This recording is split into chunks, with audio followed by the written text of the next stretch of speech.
And with that, folks, I think we are ready to transition over to quarterfinals match 1. D-Limes 13 versus Metal Glen Solid.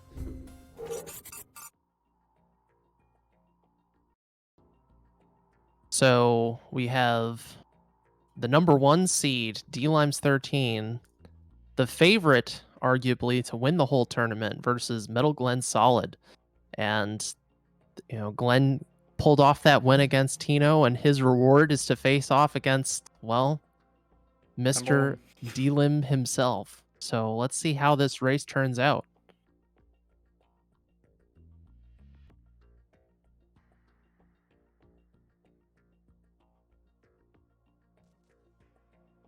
So are both of the runners ready right now? That is correct. And if I can actually type out the number sequence correctly, I was about to type out 3, 1, 2, go. And that would have been incorrect. Yeah, the number countdown mix up. Yeah, that would have been bad, but here we go, getting started here. So like as you said before, D-Line's definitely the favorite to win, but this is a race, anything can happen, things can go wrong. Stuff, just happens unexpectedly. And with Glenn, I actually haven't not been watching too much of his actual runs. I've more so seen him on normal difficulty. But I think if he wants to win, he has to just play very consistently and maybe a bit safer and kind of really hope that D-Limes makes a big mistake later on. Yeah, you really can't avoid the issue of playing against someone who has the fastest time on the fastest category on the fastest version. Yeah.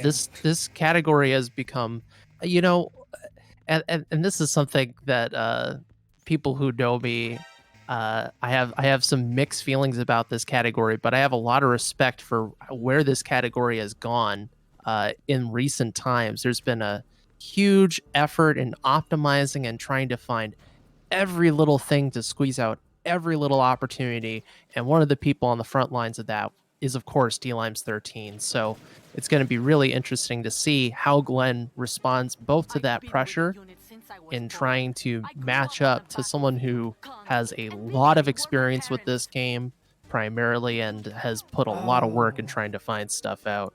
That is unfortunate. So they both got left Olga, which is actually bad for this category. Typically, orange walk in front of you, and Glenn had the setup for the loop, but he just let go of first-person view and dropped it. So, oh, D-Limes with the accidental hand shot. He did not.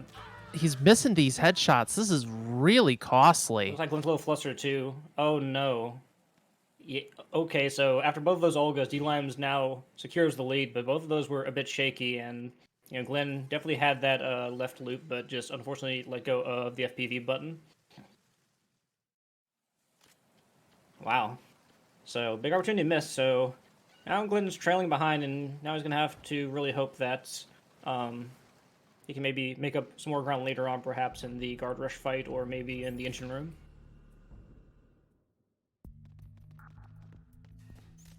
A very unexpected.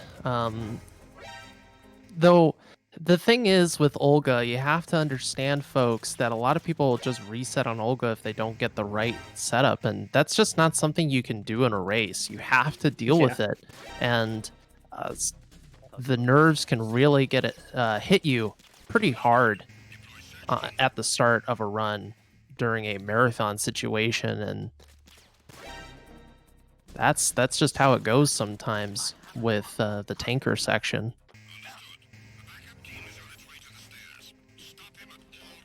As we see both runners heading into the engine room, we're probably going to see, I know D-Limes is going to be doing the fast engine room strat. We'll see if Glenn does it as well. I think Glenn takes it safe. Yeah, Glenn takes it. Oh, he's actually... But the positioning was a little bit off, so that's a bit of a problem. He had to shimmy his way over a little bit. That's why I thought he was going safe, because of where he positioned himself. And honestly, I kind of question whether it was even worth shimmying over at that point. Yeah. And one more thing is that you also notice that with Glenn, he actually had to readjust the aim for the shot, and you actually don't have to do that. And then, as I say that now, Glenn gets knocked over by the domino guards right at that spot because he was a little bit too slow. It's very unfortunate, but so D-Lime's now extending his lead. And I understand why Glenn tried to do it again. It's this whole logic of you're facing against the number one seed. You need to do as much as you can, but if you mess up the setup, you might as well just go for a backup and cut your losses. It's a very weird balancing. You know what is how do you win against someone who knows the game so well? You either have to hope they make mistakes and you just play as consistently as possible, or you take those risks. And they both deal with both of the guards very well. You can sometimes get it to where you don't have to deal with a second guard, like with my case, but that's pretty rare, and or you have to move a very specific way. But going into guard rush now. So it looks like D-Limes opts for the Trank on the first guard so that he can take care of the one in the back. And very clean guard rush so far. Yep, quick 3 headshots and it's over pretty much. I think I'm gonna steal that tech. I'm gonna steal that. Yeah, you should probably keep some notes out, buddy. I think that might be a good idea. But as you can see, some differences with this guard rush. Glenn was a little bit over to the right, and that ended up making him be in a bad position to take out the third guard.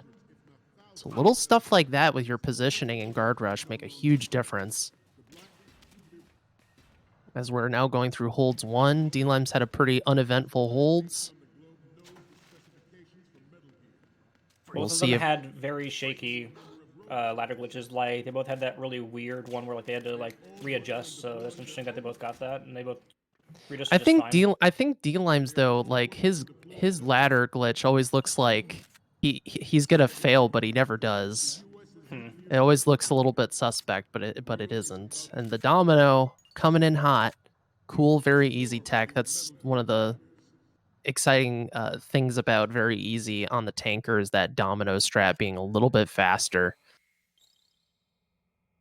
Specifically on PC, I think I don't know if you do that on HDC unless it's on Xbox One due to lag, but Sure, definitely on PC, and very much so not on PS2.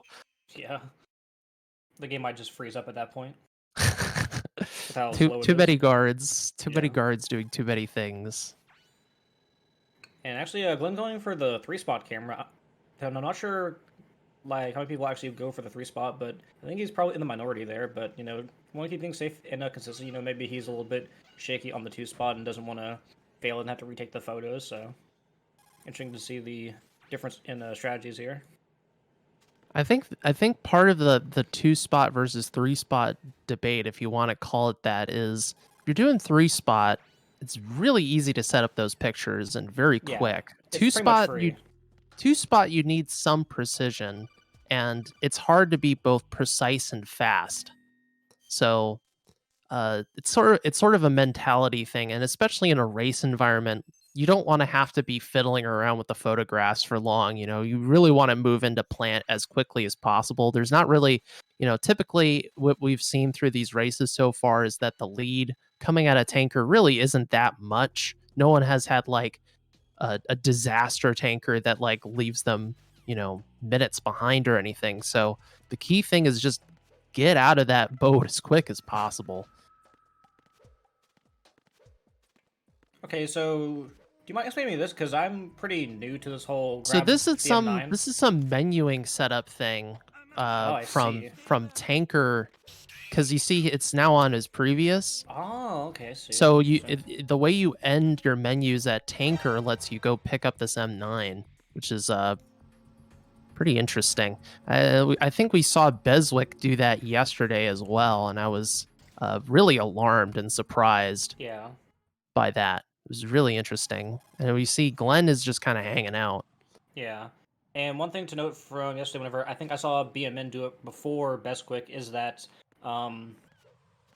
grabbing the M9 there, as you'll see, will cause an ammo box to spawn, which could be good or bad depending on how you use your like M9. So you have a bit more of a padding for your M9 ammo, because in tanker you have this huge magazine, you know, 106, and it's just filled to the brim. But on plant they just give you just the regular 16 round magazine. Okay, I will address the correction in chat because again, I do not run this category. That is still possible if you pick up the M9 later, but it's just funny you can pick up the M9 there and not waste any time. And you get more ammo, so I mean that's like the one benefit of it. But other than that, yeah, because you can pick it up later. That's right. But, yeah. Need all that ammo for all these guards that are so resilient to trank bullets. That's what we need. Yeah. So we're just heading into the one of the more interesting parts of the run IMO is the bomb disposal on very easy. And it's not really that it's particularly difficult, but because we're on PC, things come fast and furious. Mm. And that is really the motto with a very easy PC, fast and furious. It feels like you're just the game is a blur on VE.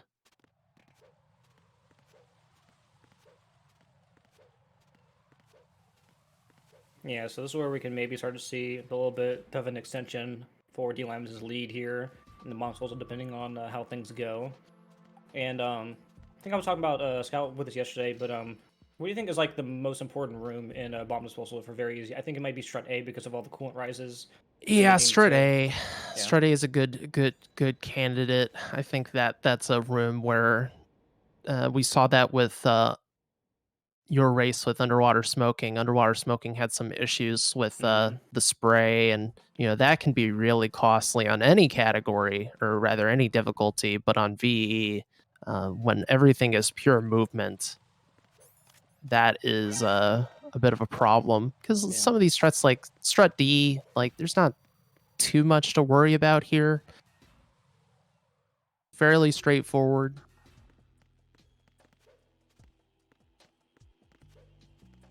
D-Limes has about a room lead on Glenn.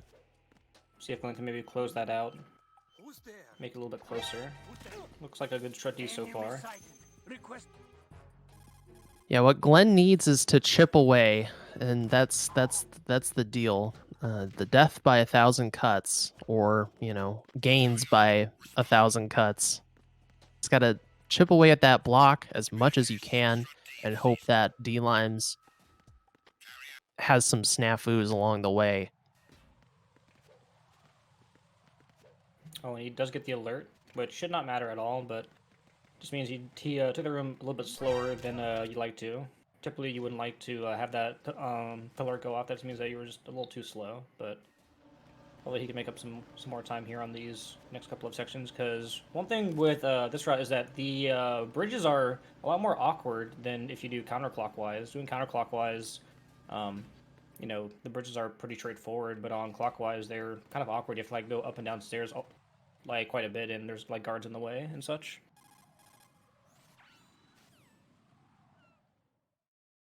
So I think both of these runners are part of the one cartwheel club going down the stairs. It's been recently discussed. There's a club.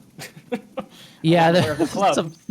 some goofy thing. Yeah, so you know how that you could do two cartwheels or one cartwheel down this staircase. Well, they're actually the same speed. It's just a matter of how you want to do your line. If you do one cartwheel, then you're positioned so you just hold up as you after the first wheel. You just have to time the wheel correctly. And if you do two cartwheels, you just have to do like an analog line to get the same speed. See, Glenn's part of the one cartwheel club. I will die on that rock. I will always be two cartwheels. That's how I'm thinking of continuing to do two cartwheels just to keeping it alive. The double cartwheel, Ooh. even though it's probably harder. Interesting claymore pickup there by D-Limes. I've not particularly seen that, or well, I haven't really seen much of that before. Typically opt to go for that later on, but getting that earlier is a bit better. Make lines later on a lot better. Looks like Glenn's gonna be taking the safer route going around the claymore. And really nice position on D-Limes for that hang and spray. Nice and clean, no problems there. We'll see how Glenn handles it. He goes for the crouch. Not sure if that's even worth it, or like if you save much time doing that. I don't think D-Limes went for it, so I'd imagine it Yeah. doesn't make a difference, but I'm not sure. And here we go, Sade. See if we can get this magic spot for the bomb. I know a lot of people have struggled throughout the tournament with this, and see if D-Limes can get it first try. There's different ways to approach spraying this bomb.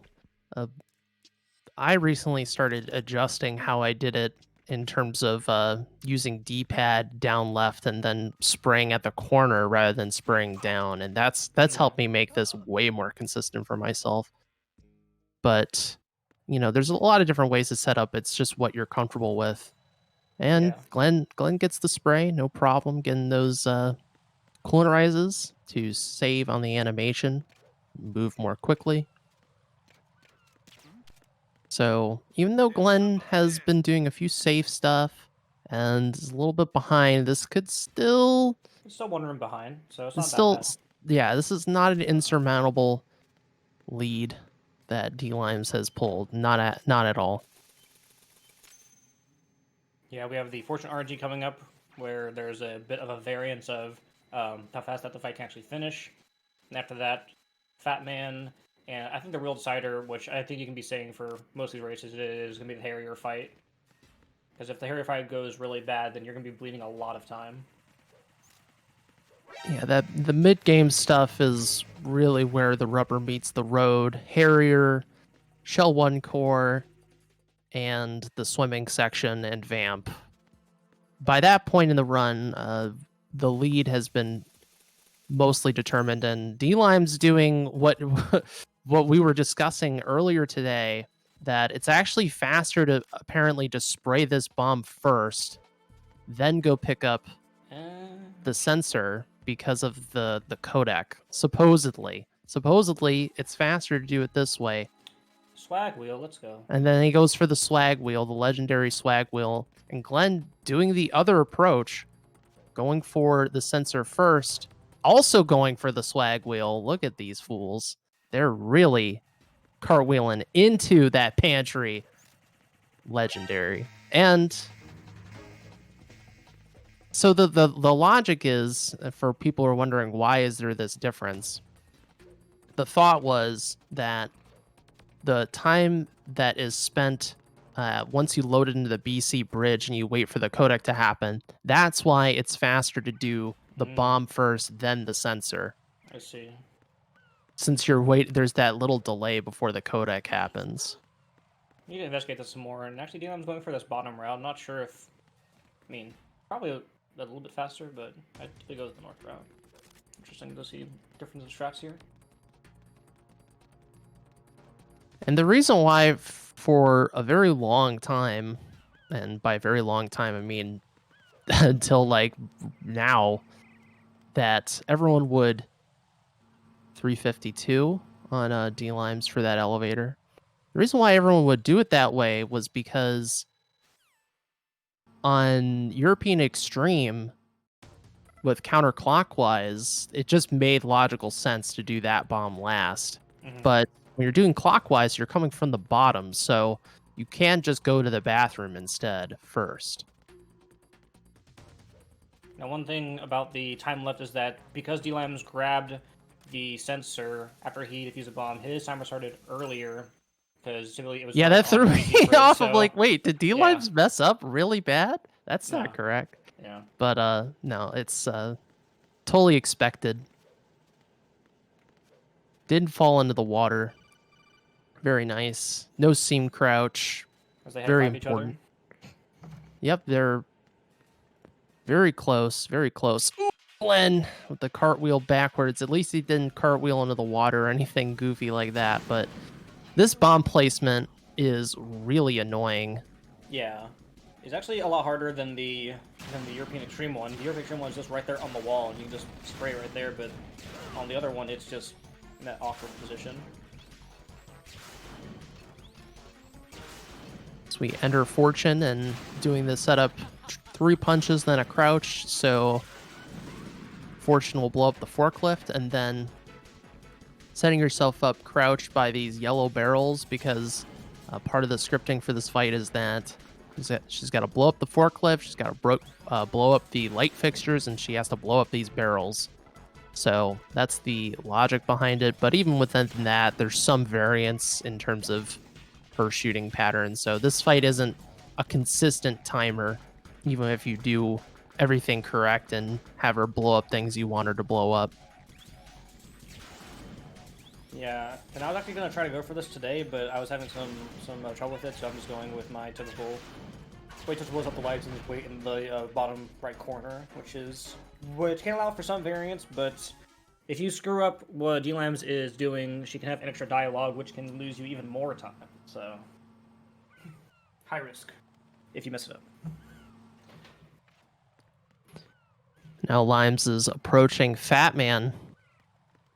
And I think we're probably going to see everyone in this tournament do lethal Fat Man. Unless they're Madman, yeah. Maybe Platonic maybe. will throw out the non-lethal strat, but non-lethal is actually faster than lethal is my understanding, but it requires really strong precision and speed with your shots in order to make it faster than lethal.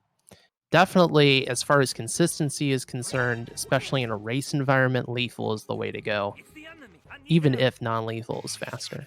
Yeah. And he didn't pick up the chaff, which is interesting. Maybe he has some chaff plans later. You say that Glenn unfortunately takes a smack from the claymore and has to get up. Very hard doing that line to avoid getting blown up without the box. It is quite challenging, and since we don't pick up the box and very easy, it's really not that necessary. You could run into some problems with that spot in particular. So now Glenn is 2 rooms behind after the fortune and that little claymore mishap. And interestingly enough, he has the tranquilizer gun out, which, Glenn did not menu at all, so I think that allows Glenn to have a little bit of a faster line here, but it's going to make his menuing later on a bit more extra. Oh, and he forgot to take out that claymore. Yikes. It's unfortunate. And D-Lime's got that fast bomb spray. I want to learn about that setup. It's a cool setup to get that fast bomb spray. Spraying that coolant, spraying the first bomb, getting some headshots on Fat Man. Let's see how the RNG is. This is actually good RNG. Fat Man is like being completely compliant and accepting his fate. So yeah, top nice. left is really bad. Like, you don't want to go top left, and you don't want them to like skate towards you, because then you have to make a very quick adjustment, and then you have to try and shoot him while he's coming at you. Very clean Fat Man from D-Limes. Let's see how Glenn handles it. Same setup, going for that right bomb to spray first. Oh no. Yeah, see, this is why, with the M9s, he had to fumble around with the menus a little bit, so losing some extra time here. And unfortunately, he does go to that top left, which you have to be very quick on, and awkward positioning, but he does get that side headshot. That was a really good shot. Now, again, these cartwheels aren't so good. Yeah. And we're not saying this to get on Glenn's case, but again, like we were saying earlier, every little thing really hurts you on this category. This is the optimization category, whereas like European Extreme is, there's optimization. It's really about what are the best options for survival and how can you optimize that. You can't just go pedal to the metal all the time, but in VE, pedal to the metal is the name of the game. So those cartwheel fails, they really add up. And something I discussed with Apache yesterday is the min-maxing with cartwheels and when you should do them. You don't get a whole lot out of cartwheels, so a fail is really painful. Mm-hmm. Yeah, it's better just to get a good line in general than fail a cartwheel if you can just avoid cartwheeling, period.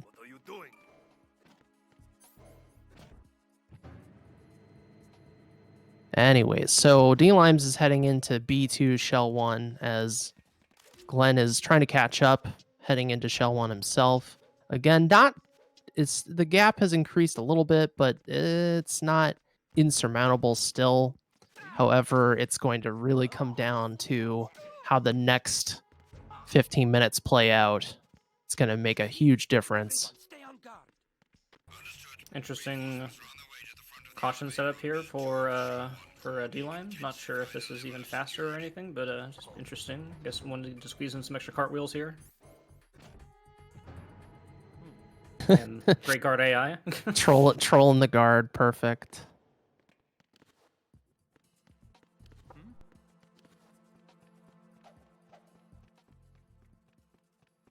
As he does the Azu sensor setup for the retinal scanner. Boom. Taking off the BDU for efficiency for the loads, slight improvement on the loads without the BDU on. This is true on any version of the game, but it's very slight on PC just because of how fast PC loads. Your aims, aren't you? Oh, wow, look at this guy that getting God aims. Got God aims. Wow, that is not what Glenn was hoping for. That is not something you want as a competitor, that your competitor got God aims. So Glenn has a very tough act to follow on his dice roll. Yeah, pretty much Glenn needs a god. Oh, and he did not get the knock. Oh, and he's gonna walk. Oh no, this isn't good. Okay, so he pretty much needs god aims now. Otherwise, it's gonna be down to Harry. Oh, oh no! No, the shot. Oh, this is the return of the Tino. Oh no. But let's see if Glenn's gonna have to try to handle this a little bit better. Yeah, he's just gonna wait it out until no, the caution happens. That is really rough, and that very well might cost him the race because it's D-Limes. That's a nice little cartwheel. You can squeeze one more extra cartwheel there, and you'll land in the middle of the stairs. And as we say that, now let's for our attention back to Metal Glenn and see how he's going to handle this, because this is a very awkward situation, to say the least. And there's a lot of guards here. Oh, this is not a favorable position at all. Nope. Okay, so he's going to... Oh, I don't know if this is going to work. Yeah, you can't... Oh, no. You just smack him with the gun first. Oh, he got it! Let's go. Okay, he got it. So close. Okay, that could have been detrimental if he got another alert. That was really close. Okay, so that's over now. Though and it's a really common mistake, so it's nothing to feel terrible about, but accidentally doing the throw instead of the choke, that is something that is really easy to do in the solid games. Mm-hmm. Try to choke someone, but you accidentally throw because you're still holding a direction, and poor old Glenn getting one of the worst spawns. Further punishment for what he did earlier. Yeah, that's just... It's just insult to injury, really.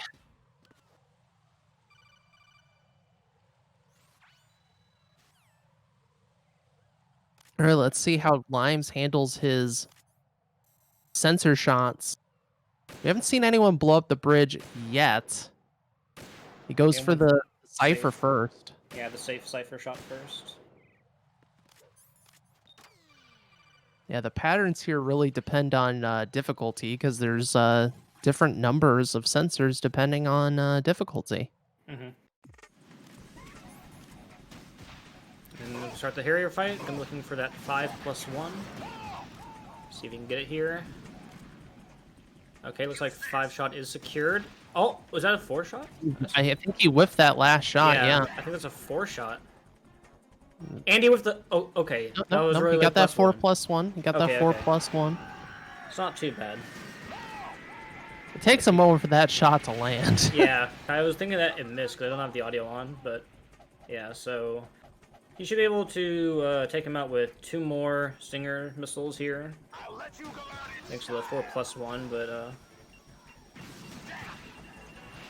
decent recovery from Harrier. Yeah, decent. Decent Harrier. Nothing too out of the ordinary. You know, missing a shot. It happens. But he recovered. He got his +1, so that helps quite a bit. Yeah. 3 shot and like 1 shot are like the worst. Apparently 2 shot. Now I've skimmed through the video, but What if I told you? he's He's oh oh, he's all right, improving. Tyler. How are you feeling right now? How are you feeling right now? I'm still not gonna go for it, but I can see I made a couple of mistakes in my pathing there to that pipe. So yeah, you thank were you, D-Lines. zigzagging, which is extremely dangerous. Like zigzagging on that narrow platform is spooky to say the least. I think I'm going to interpret that as a statement. I think I'm going to interpret that as a statement to whoever wins the BMN Tyler matchup. Interesting Chaffless, so we're gonna trank the guard here, and not gonna be able to deal with the alerts, and he's just gonna be taking out. I believe I only got 1 cipher, maybe 2, probably just 1. And you do get that Cutscene. that P cutscene. And let's look at Glenn. Let's see how he handles the Harrier.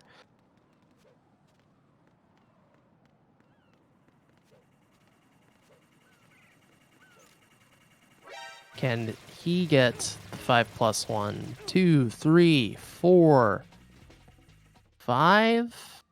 No. Oh man, that shot. Can you get the +1 though? No, looks like he Nope. with the +1. Nope. So He just got a standard 4.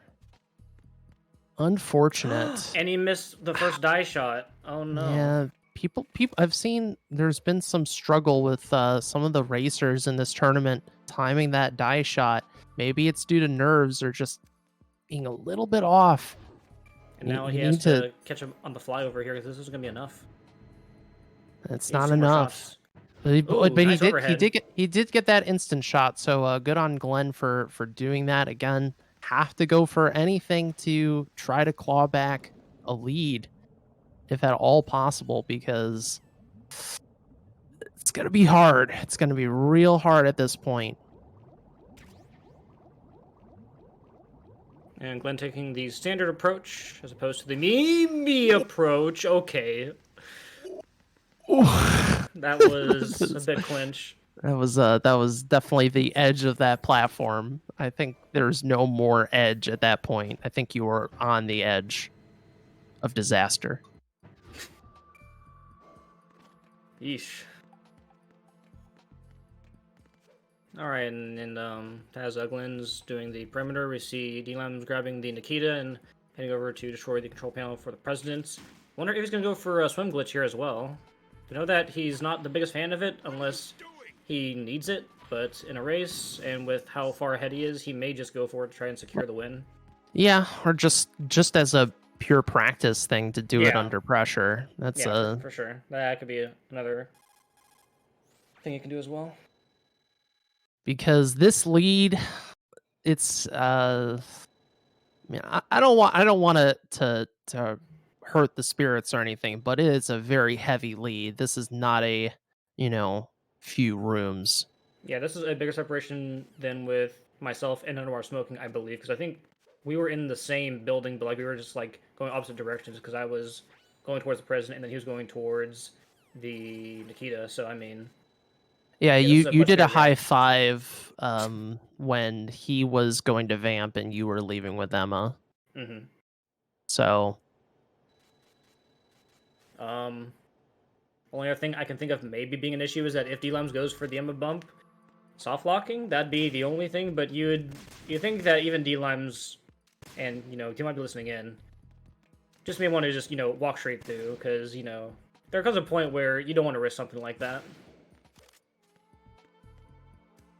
He cartwheeled he cartwheeled into the panel, the node, and shot. He was like, my optimization failed. He listened to me through the void about risky cartwheels.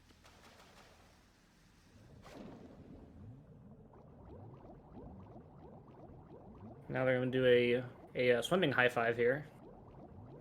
He's just going for standard swimming. Interesting. I think that he'd want to maybe practice it in case he needs to pull it out for a future race, but Assuming that he just goes for the standard swim. Maybe he's just wanting to keep that for some like offline practice. Yeah, possibly.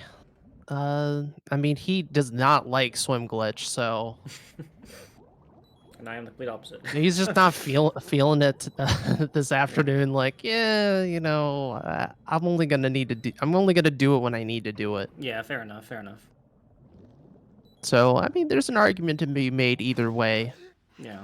I can't really argue too much with it though. I mean, Mr. One Seat over here is definitely cleaning up the place, saying, "Yeah, I had a buy, and well, here's my statement as I enter the tournament." That stinger menu may have to cause him to do an extra menu, and as I say that now, D-Limes just quickly takes care of Vamp 1. Very textbook from Limes, but yeah, so because he had the stinger going into that cutscene, he may have the Nikita on his secondary, because you're given the SOCOM by default because of the cutscene that happens here, but he may have to menu back to the stinger. Wait and see. Yep.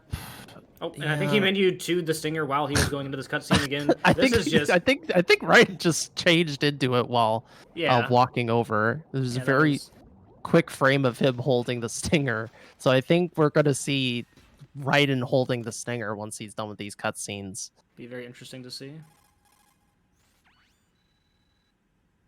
Oh nope. Oh, it was the Nikita. Okay. Yep. So because he had the stinger, he has the Nikita, so he has to actually menu again. Because he already did the manual menu going into the cutscene, but now he has to menu again to go to the stinger from the Nikita. Menuing is a really important aspect of the very easy run, and knowing when you should menu, and what you should menu to. That's what makes you, in part, a very good VE runner at high level. And I'm pretty sure Glenn does not care to learn for swim glitch, so he's just going for the standard swim. I don't think he has any intentions of learning that glitch. I think whenever I had asked him last, so he's just going to do the standard swim, keep things the way that, he is used to and like he's comfortable with. But yeah, at this point Glenn's just crossing his fingers that D-Limes has some sort of power outage, technical issue. Yeah, like that'd be probably the only thing that could maybe cause this to go back to Glenn's favor. And they're gonna do a swimming, well, not really swimming, because Glenn's opening the door and D-Limes is going through the door. Alright, so as one leaves, another enters. We're going to see if Glenn can do a clean Vamp 1. I think he's pretty consistent with these. I haven't really seen him mess these up too much. Hopefully that did not just curse him. Commentator's curse. Moves up ahead, and nice. Clean. Yeah. Nothing too special about that.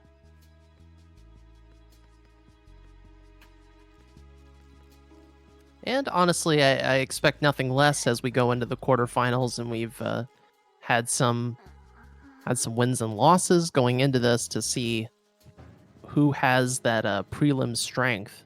Yeah.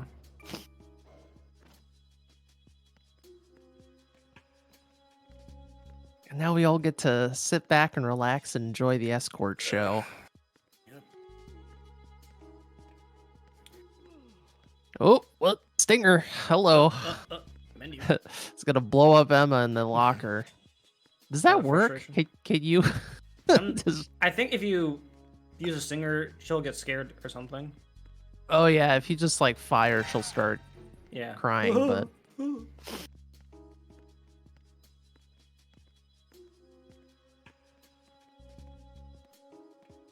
and see if D-Limes goes for the Emma bump. Maybe he'll go for the Emma toss. The Emma toss? I don't think I've ever seen someone try to toss. Oh. Maybe that's what we need to do on HDC is toss her it, and that'll be safe. Yeah.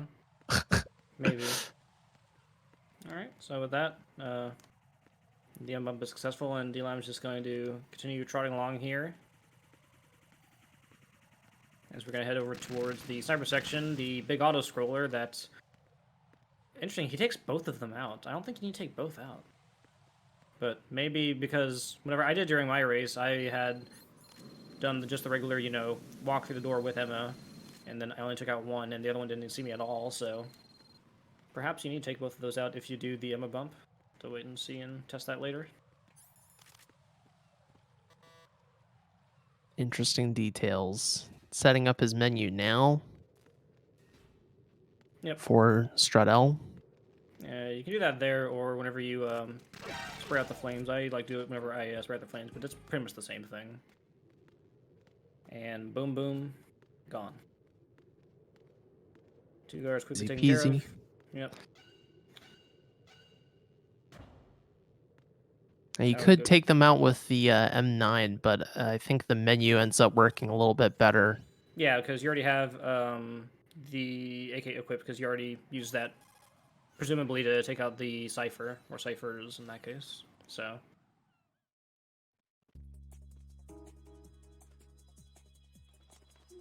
Also, you'd want the AK for the Cyphers going towards the Shell 1 core anyway, so works out. Yep.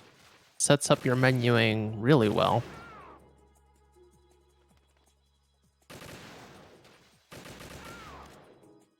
And really not much to say on Lime's side, so it's just going to be standard stuff. Taking out Cyphers, taking out guards. Let's see how Glenn handles his Shell 1 exit here. Very key that you don't mess up these shots.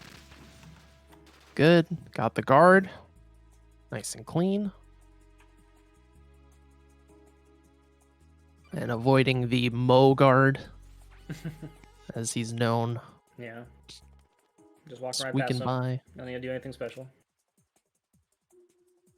And he doesn't go for the bump. Yep. I think Glenn's just saying, yeah, you know what? I'm just gonna have a nice breezy walk to a loss at this point, which I understand. You know, it's like I want to just finish out this race and have a good time. And I don't know, maybe he is actually on. Oh no, he can't be on PB pace. That Shell 1 is Okay, he got it. Yeah, you do not want to go on alert here. That's a bad situation, a bad scene for sure. I love that that guy does not see you as well. Yeah, blind as a bat. Blind. And and he let go too quickly. Yeah. Yeah, I know D-Limes uses an audio cue of the... And he pulled Emma way too far up. You don't have to pull her that far up. I know Limes uses a audio cue at the phone ringing. I just pay attention to the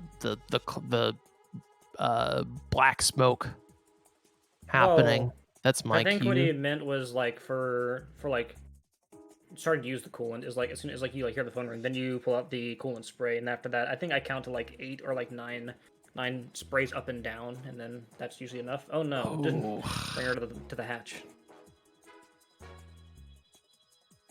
All right, now both runners are doing the escort sequence, so we have some real downtime, the realest of the downtimes. Yep. In both players MGS2. Both players at the auto scroller section, so not much to talk about, but you know, I had posted it in the chat earlier, but you know, be sure to give these guys a follow if you like what you see. Both of them run Metal Gear Solid 2, and both of them actually run more than just Metal Gear Solid 2, but they also run other Metal Gear games, especially Metal Gear Solid. He's known for doing speedruns of most of the games in the series for the Solid numbered games. He's done speedruns, and he's even done an anthology run, so be sure to check these guys out. Yep, for sure. These are both true blue soldiers of the MGSR community. D-Lime's really putting the Hurt Locker on MGS2 specifically, and Glenn putting a lot of Hurt Locker on that MGS1 PC. So oh yeah, he's just a juggernaut on an MGS1 PC. And he's been doing a lot of like marathons too lately. Like I think he did like 5 marathons like the span of like a month. Yeah, crazy. It was insane. Tons of work. And since we got some more time, maybe we can do a little bit of promotion. If if you're not aware, this is a tournament sponsored by Metal Gear Speedrunners. And if you are interested in learning any of these games or hanging out with the community at large, we have a website, metalgearspeedrunners.com, where you can learn about all the games in the series, strategies, routes. There's a Discord link there. We have some news articles, a lot of cool stuff. So if you're interested in getting involved in the community, it doesn't even necessarily have to be in a speedrunning capacity, just hanging out, lurking. We welcome all. So check it out. I know that this tournament's been going really well. I think you would agree. This has been a very exciting set of matches we've had so far. So definitely expect more events like this in the future.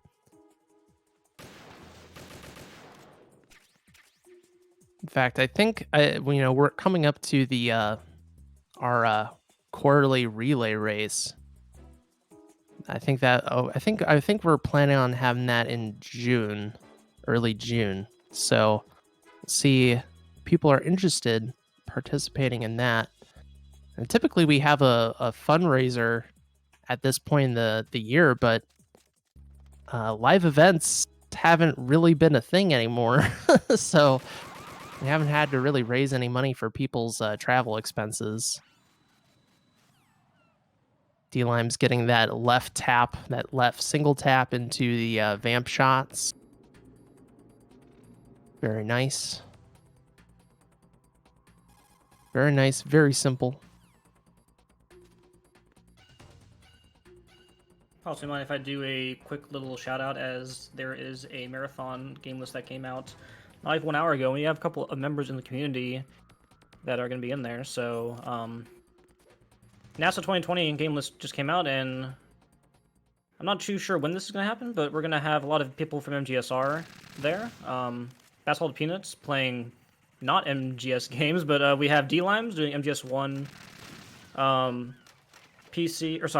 console, PC all bosses, and D-Limes also doing PC 80% very easy, and also have Raichu doing MGS3 Snake Eater, so be sure to check that out. We post more information on the websites and in the Discord server whenever those dates become closer. Nice, solid trilogy coming in hot. Well done to those three for getting into NASA, which I understand is going to be an online event, as most events are these days. Very exciting stuff. I know I still need to finish my submissions for that GDQ. Ends today, doesn't it? Whoops. Yeah, I need to do that as well. I should probably get around to doing that sometime today. Yupperoonie. Okay, well, D-Limes is now in the Arsenal gear, and be finishing up endgame here. Likely without too much incident, and even if there is some incident, it's just not enough.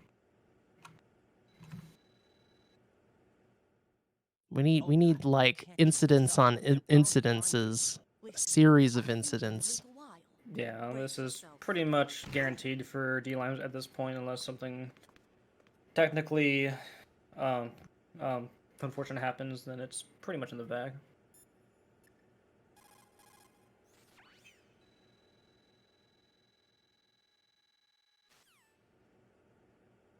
See if Glenn does this quick Vamp 2 kill.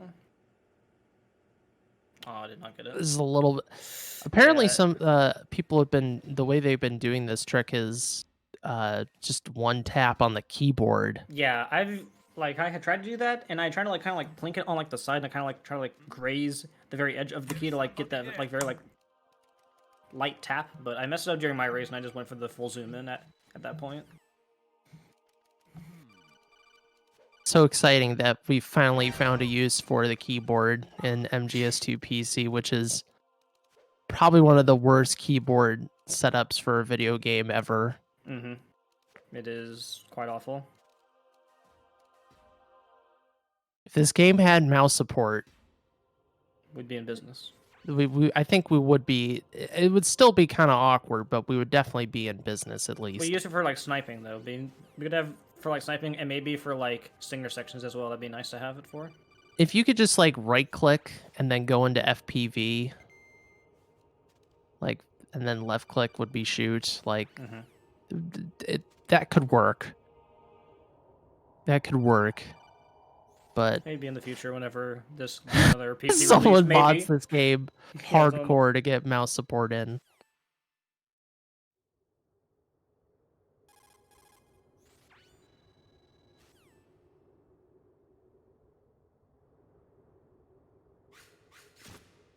Since we're on the topic of keyboard and mice, do you know if the PlayStation mouse is supported on MGS1? I don't think so. Never tried it. I don't think that's supported. It's a very limited list of games that have mouse support. D-Lime's just getting slaughtered by Snake and his rapid fire USP. As you can see, the USP high rate of fire for whatever reason. You know, Snake is really quick on the trigger. Jeez. You gotta abuse him like that. I'm pretty sure now Snake is going to be distrusting of Raiden at this point. Yeah. Yeah, because if you whack him enough, he'll actually start to act different towards you in the little room before Tengu 2. Even like some of the codec calls, and Snake does get the health refill, so no problems there. And then also you get a full ammo refill on all your guns, because you totally needed that at this point in the game. So you got full arsenal ready to go. No stun grenades. Yep. Just murk some people and just do the door glitch and on your way. Very nice.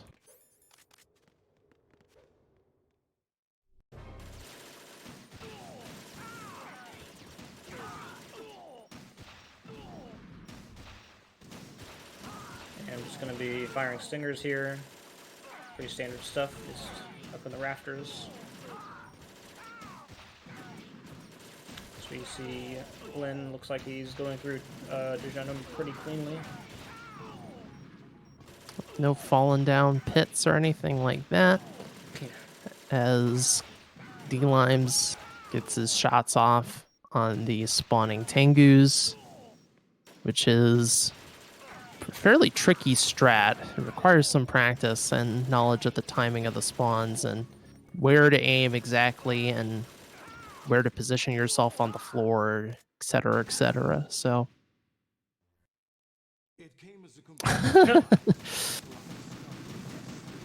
Snake can take it, it's fine. A little parting gift.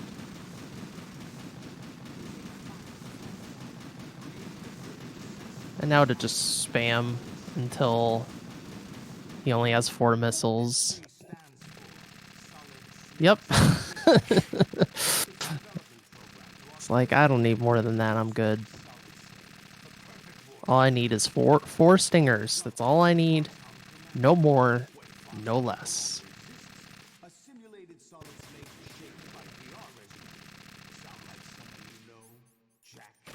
Yeah, very easy raise isn't really a boss fight. It's more like a a little pebble in the road that you have to step over. Just press square 3 to 4 times and you're good. Though we've seen some players mess it up in this tournament, it is possible to mess up your setup, but it's not super likely. Jack, those days during the Civil War were as real as they come. Every day was absolute, split between life and death. So let's see what we got coming up next. Our next match is Beswick versus Mac McD. And I am really excited about this match because Beswick is quite the player, as we've seen. Really has a good knowledge of this game. Doing some pretty crazy stunts. So I think he went for the fastest Harrier yesterday and he got it because There's 5+1, but if you do, I think it's 2-shot or like some variant of the 2-shot, you can get it a little bit faster. And I think he went for it, and it actually worked, which was insane. Yeah, Beswick is definitely a player to look out for as we go into the later parts of this tournament.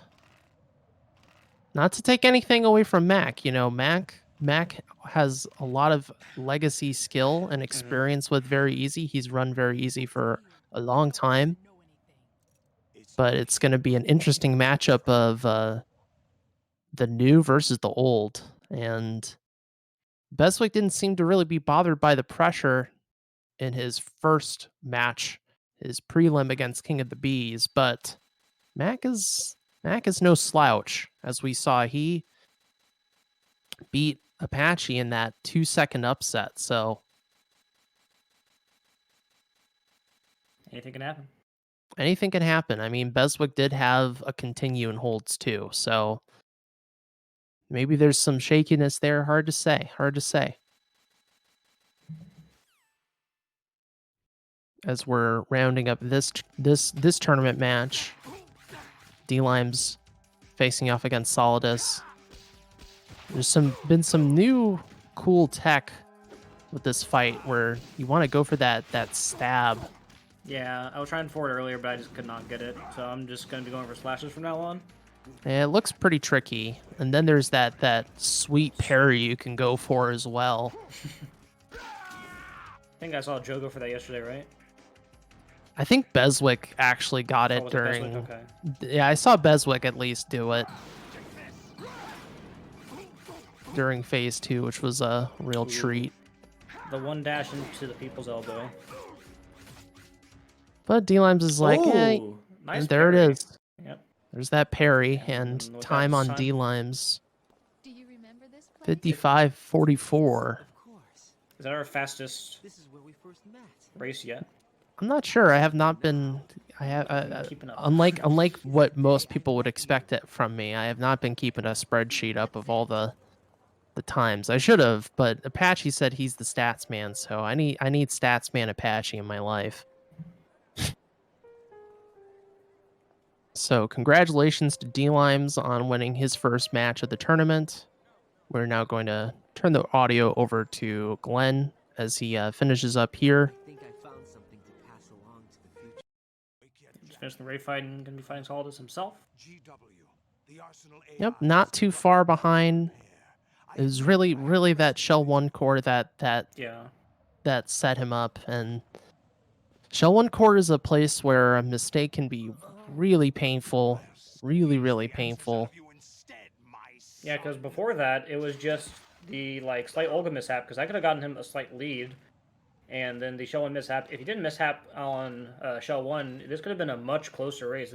They could have been still one room apart. And at that point, we would be looking at a close to photo finish on Solidus, but you know, stuff happens, folks. Stuff happens.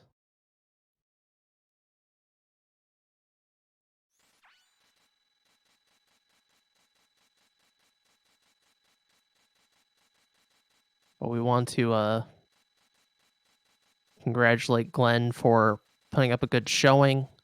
It's not easy going up against Mr. D-Lim himself, so...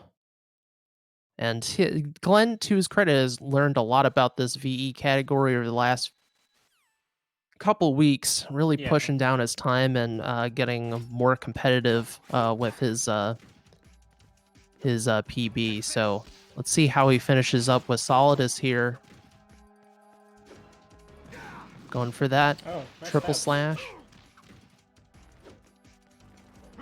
He's actually getting Oh, these. he's actually, he's getting those stab. stab. Yeah, he's getting that stab. Excuse me.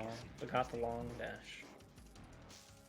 And we want to see that short dash from Solidus if possible.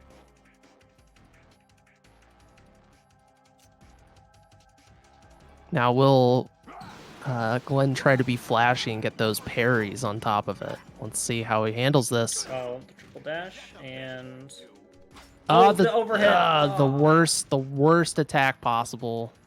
Yep. Feels Because you're bad. like waiting for that last attack, and then you're like, oh wait, maybe this is the overhead, and then before you know it, you're getting hit by that, and oh, right in the back. Right in the back. Nice block Nice. there, and time for Glenn, a 58-50. Do you remember this place? GG to both competitors Where we first met. as D-Limes I remember advances now. to the semifinals Today is the day I Yep. met you. against whoever That's whoever wins against BMN and Tyler. I'll be on here in a bit. Yep, Tyler will be doing his match, not this next match, but the match afterwards, as our next match is Beswick versus Mac McD. And we'll be having Joseph Joestar and Metal Glenn Solid commentating for that race. So it's going to be a really exciting one. Definitely one to pay attention to, as, like I said, Beswick, definitely a dark horse going into this tournament. Someone to watch out for. And Mac having all that legacy experience and skill. So do hang out, folks.